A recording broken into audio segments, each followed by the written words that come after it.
Hey everybody, Nick Espinoza, your chief security fanatic here, and it is Sunday, so we are doing breaches of the week. And before I begin, as always, I'd like to thank the following people that sent me information, tagged me, however it is that they got me a lot of these breaches. It is always appreciated, and that is Jason Dance, Chris Fallon, Sanders Slidnerink, David Walker, and Jacqueline Wolf. Thank you so much, and if I missed your name, please let me know. I'll include it next week, and if you have a tip for me, please send it my way, and I will give you a shout out here and also on my radio show. And with that, let's get rolling, because this week was bonkers, just like every other week with data breaches. And so we're going to start with the Whistler municipality in British Columbia, Canada. Apparently on April 28th, they released a statement basically saying that they had to temporarily suspend essentially their online and in-person services due to a cybersecurity incident. Quote, "This means RMOW email, phones, network services, and website are currently unavailable. In-person service at Municipal Hall has also temporarily been suspended. We apologize for this inconvenience and will provide services and an update when we basically can return to services." Obviously, it was a ransomware hit. Hopefully, Whistler will get that cleaned up. Moving on. Let's talk about the Washington, D.C. Metro Police. They got hit with the Babic ransomware. Babic is a group out of Russia, from everything that we understand, or at least they're tied to Russia. I actually did a video on this one a few days ago because apparently confidential informant information was also taken. And if you want to know more about that, I highly recommend watching that video I did a few days ago on that, but that's obviously a huge thing and terrifying, which is why it had its own video. Moving on, let's talk about a company called Swiss Cloud. This is obviously a Switzerland-based cloud hosting provider, and they got hit with ransomware. Now, this incident apparently took place on Tuesday, April 27th, according to their status page. And this is actually one of the largest hosting providers in the country of Switzerland. And they said this past Friday on an update posted to their website that they are working to restore the existing, basically restore the servers from existing backups. This process is expected to take at least a few days. And Swiss Cloud said basically they're working 24 hours a day to get this going. They also have hired experts in security from both HP Enterprise and Microsoft. I'm assuming those are two of their vendors to help with this. Roughly 6,500 of their customers are affected, and this is one of the biggest things I think to happen in terms of Swiss ransomware. One of their high-profile customers, for example, is Sage. So we're going to see what happens here, but heads up, Swiss Cloud customers. If you didn't get notified, you might have dodged a bullet. Moving on, let's talk about Experian. This is one of the big three consumer credit bureaus. They just fixed a weakness with partner websites that let anyone look up the credit score of basically tens of millions of Americans just by supplying their name and mailing address. Now, Krebs on Security is reporting on this, and Experian says it has basically fixed this data leak, but the researcher who reported the findings says he fears the same weakness may be present in countless other lending websites that work with the credit bureau. So this researcher encountered one lender's site that offered to check his loan eligibility by entering his name, address, and date of birth, and he looked at the code behind the page and was seeing that it was evoking Experian's API, or Application Programming Interface, a capability that allows lenders all over the place to automate queries for FICO credit scores from Experian. So that's obviously a huge problem. Hopefully Experian has that fixed for everybody that is using that API. Moving on, let's talk about DigitalOcean. They are one of the largest cloud platforms, and so of course they got hit, and they disclosed a data breach after a flaw exposed customers' billing information. Now, an email sent out affecting basically two affected customers by DigitalOcean states that a flaw allowed an unauthorized user to access customer billing details between April 9th of 2021 through April 22nd, which about is a week ago or so. And quote, "An unauthorized user gained access to some of your billing account details through a flaw that has been fixed. This exposure impacted a small percentage of our customers." Now, the email states that the exposed information includes customer billing name, address, payment card expiration, last four digits of the card, and the bank name on the payment card. So heads up to you, DigitalOcean subscribers. Moving on, let's talk about a woman named Xiaorong Yu. She is also known as Shannon Yu. This is coming from Lansing, Michigan, because Shannon Yu was convicted after a 12-day trial of stealing trade secrets from both Coca-Cola and Eastman Chemical Corporation, where she worked, according to a Department of Justice press release. Now, Miss Yu stole trade secrets relating to information about BPA-free coatings for the inside of beverage cans, and then she set up her own BPA-free coating company in China, according to the DOJ. The stolen trade secrets cost nearly $120 million for Coca-Cola and Eastman to develop, and so Miss Yu, and her Chinese corporate partner, Hui Haijing Hong, basically received millions of dollars in government grants from the Chinese government to support this new company. Basically, they were spinning up essentially what you could say was a counterfeit operation, since they stole the formulas or recipes on how to make this kind of coating. Obviously, that's massive intellectual property theft that will never get back into those hands. That's unfortunate. Moving on. Let's talk about Guilderland Central School.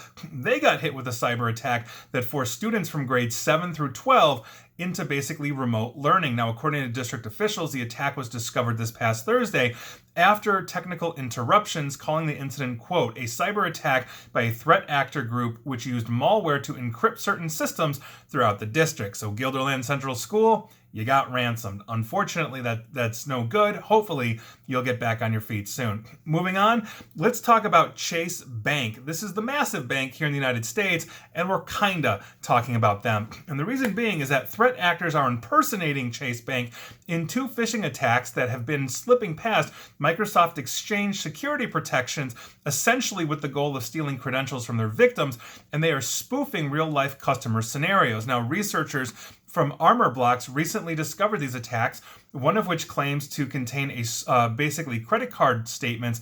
The other one basically informs users that their online account access has been restricted due to unusual login activity. And so the first set of emails went out to 9,000 inboxes in Armor Blocks' environment, and the other one went out for 8,000, and basically what they were looking at was the style and capability of these attacks and how it was evading the systems.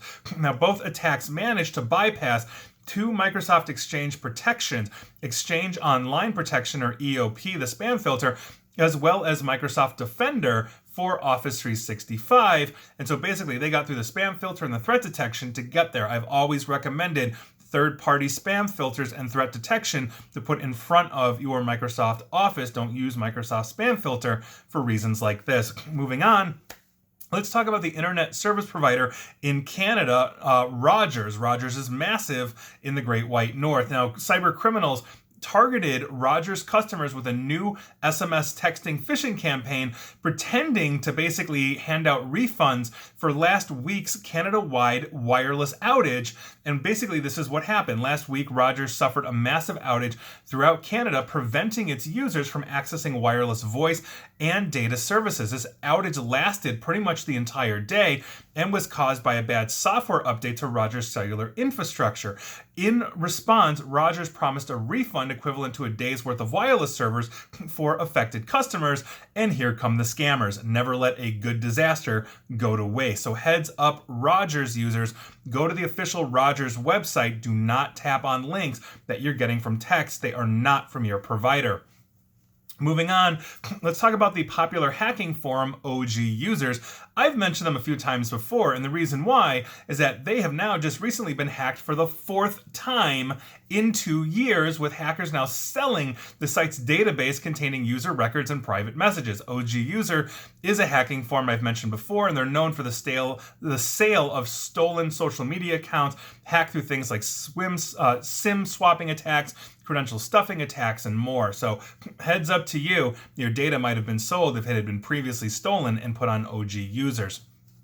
Moving on, let's talk about the state of Illinois' Office of the Attorney General. The operators of the Doppelpaymer ransomware gang have leaked a large collection of files from the Illinois Office of the Attorney General after negotiations broke down and officials refused to pay the ransom demand, according to the publication The Record. Now, the leaked files include information from court cases, basically that were going on by the Illinois OAG, including some private documents that do not appear in public records. The files were published on a dark web portal managed by Doppelpaymer, that would be their leak site, and also includes personally identifiable information about state prisoners, their grievances, and cases. So obviously that's a very huge problem that we have here, my state in Illinois. And so hopefully the Attorney General will get that straightened out, but it looks like the damage is done.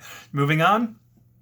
Let's talk about a company called Insight Global. Multiple investigations are underway after a contact tracing, that's right, we're talking about contact tracing for COVID.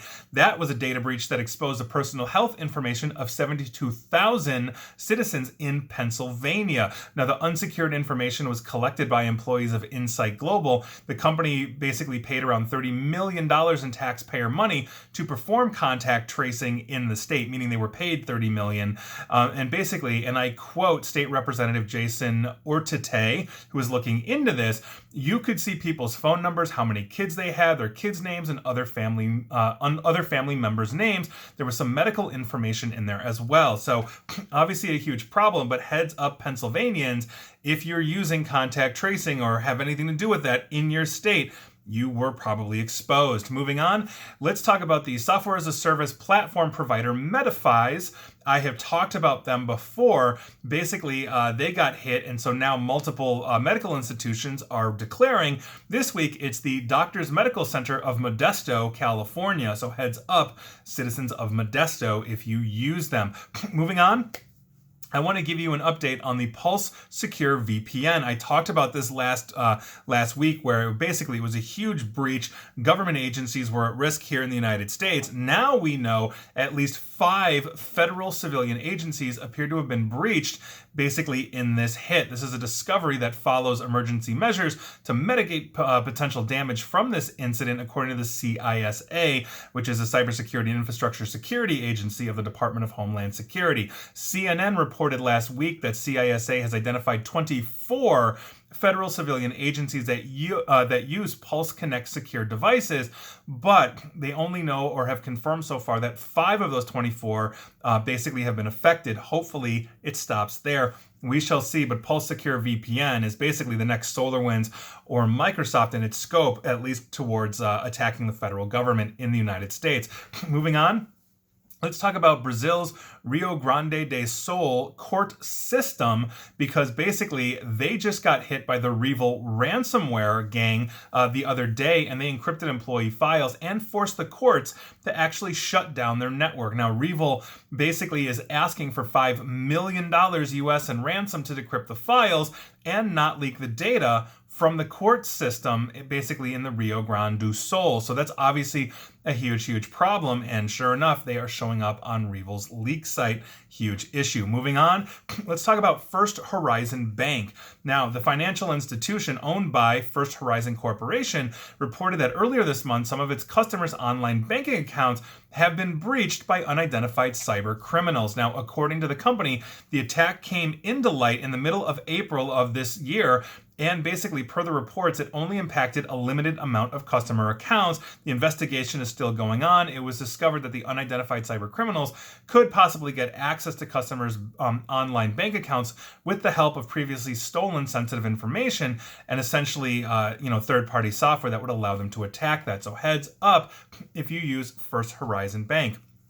Moving on, let's talk about 5 different online ordering apps or websites. That's Menu Sifu, eDining Express, Easy Ordering, Food Dudes Delivery, and Grab Bowl. Now, in the past 6 months, researchers at Gemini have reported on breaches at these 5 restaurant services companies that have resulted in compromised payment cards basically offered for sale in the dark web, and we are talking about roughly 343,000 compromised payment cards that affected 70 restaurants out of the more than 900 that are downstream from these platforms. Now, the median prices essentially for the card sale is between $5 to $10 depending on the breached restaurant, and essentially they are affecting US based restaurants right now. Now, all 5 of these companies offer online ordering through centralized platforms. These services operate according to two different models. The first model is a third-party service that the restaurant uses as its own infrastructure for placing orders, and these platforms are offered alongside the physical point-of-sale solutions. And the second model is basically what you see in DoorDash and Grubhub and all of those. So that's obviously a huge, huge problem. And so if you've used Menu Sifu, eDining Express, Easy Ordering, Food Dudes Delivery, and Grabbull, heads up to you. Moving on, let's talk about Catholic Charities in North Dakota. A law firm basically representing them said on April 29th, that was this past Thursday, that the nonprofit's email system had been hacked, possibly resulting in unauthorized access to private health information or sensitive information on some of its clients. In the past year, Catholic Charities of North Dakota have helped more than 25 North Dakota citizens and basically 49 of the 53 counties in North Dakota, according to their website. Well, it's obviously a huge, huge issue. So if you have anything to do with Catholic Charities in North Dakota, heads up to you. Moving on, let's talk about Reverb.com. They're the world's largest online music retail marketplace, and they suffered a data breach that temporarily exposed customer contact details such as names, addresses, email addresses, and phone numbers before the issue was identified and hopefully fixed. No passwords or payment information were exposed. Seems like this might have just been a flaw in their programming and not a cyber attack. So heads up to you, Reverb.com customers.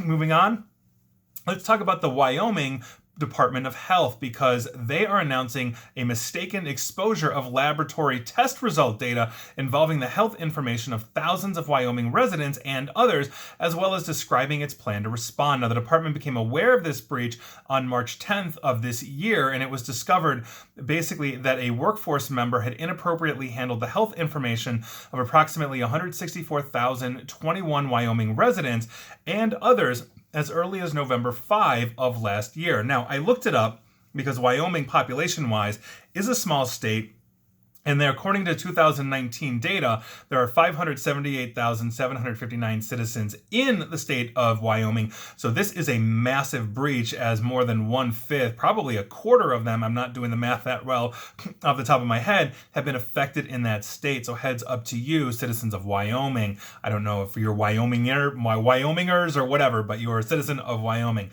And finally, and we have two finalies for you today. The first one, we are going to actually be talking about Tesla, although this isn't really located only for Tesla or a problem for Tesla. This is a huge issue that we have to deal with car industry wide. Now, a vulnerability was found in Tesla cars, and this is essentially what happened. Cybersecurity researchers were able to hack a car using a drone and a Wi-Fi dongle attached to the drone. Now, this flaw essentially allows an attacker to do almost anything the driver can do in the car short of starting it. Now, in addition, the researchers note that this vulnerability exists not just in Tesla cars, as I mentioned, but in a large number of cars that drive on the road. Now, this was demonstrated, this vulnerability was demonstrated at the CanSec West Security Researchers Conference, and the researchers were able to hack the doors of the Tesla using this Wi-Fi key carried by a flying drone that was essentially flying or hovering over the car. Now, the vulnerability of this car, the aspect of this is made by Conman. It's a component by Conman which manages the network connections in the vehicle. You can connect to it over a Wi-Fi network. However, this component is not just used by Tesla. Something like half of the car industry actually uses this component by Conman, and so that's Connman. So that's obviously a huge issue. And this is not obviously the first vulnerability that have been found in Tesla. A year ago, computer experts found minor ones, and they got a Tesla Model 3. Basically, they were able to hack it, and they got rewarded at, I believe it was Pwn to Own. So that's obviously a huge issue. They were able to unlock the doors and trunk, change seats positions, both steering and acceleration modes. Basically, they could mess with, in short, pretty much whatever the driver, could do or press a button on, they could do as well. And so that's obviously a huge problem. But this new one is a serious issue because drones are fast, they're quick, and imagine, basically you're going to steal a car. You could simply fly a drone over it and basically do what you want to it. Or imagine an assassination attempt of a government official where he or she is driving in their Tesla to, go to the Capitol or whatever, and you can simply fly a drone and have them essentially just go right into a tree. That's a huge, huge problem here. And so hopefully Tesla will get that straightened out. Conman will fix that component, and the rest of the car industry will follow. And finally, I wanted to talk about the average cost of a ransomware attack because it's increasing. Now, this is new research coming from Coveware, the security outfit, in a report published this past Monday. Basically, Coveware said that the average and median ransom payments were up in the first quarter of this year, and some ransomware groups appear to have been using their profits to acquire more efficient ways to infiltrate organizations. Basically, the ransomware gang is spending money on themselves to improve themselves, and that's obviously a serious problem for all of us. Now, for attack vectors, in the first quarter, Coveware noted a decline in phishing emails and a rise in exploited software vulnerabilities. The most commonly used vulnerabilities, according to the report, were known flaws in VPN products from both Fortinet and Pulse Secure. I personally was on a team that remediated basically a company that got hit through their Fortinet VPN. It was a mess, but fortunately they are okay now. Now, overall, the average ransom payment, and here's where we're going, increased 43% to an average of $220,298, basically up from $154,000 or $154,108 in the fourth quarter of 2020. The median payment in Q1 increased more than 50%, up to $78,398. Now, according to this report, the average and median were pulled basically higher by a small number of threat actor groups, including operators basically behind the Sodanobiki, Conti V2, and Lockbit.